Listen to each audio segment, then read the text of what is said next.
اینک والا بکرا۔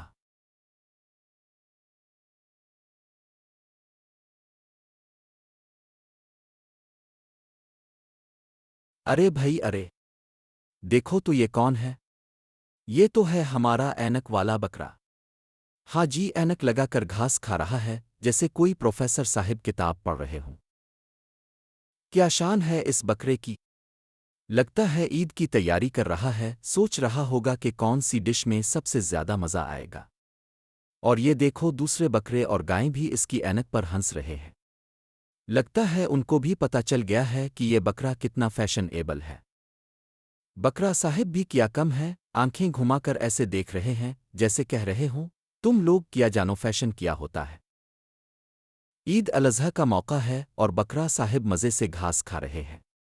مالک اور اس کا بیٹا بھی بکرے کی خوب مہمان نوازی کر رہے ہیں۔ لگتا ہے بکرا صاحب سوچ رہے ہیں عید تو اپنی ہے، کیا فکر ہے، خوب کھاؤ پیو اور موج کرو۔ مالک بھی بکرے کو پیار سے دیکھ رہا ہے۔ آخر عید پر قربانی تو دینی ہے لیکن دل میں تو محبت ہے۔ بیٹا بھی بکرے کو چھیڑ رہا ہے لیکن بکرے کو کوئی پرواہ نہیں ہے، وہ تو بس اپنی اینک اور گھاس میں مگن ہے۔ تو یہ تھی ہمارے اینک والے بکرے کی کہانی۔ امید ہے آپ کو پسند آئی ہوگی۔ عید مبارک! اور بکرے صاحب کو بھی ہماری طرف سے سلام۔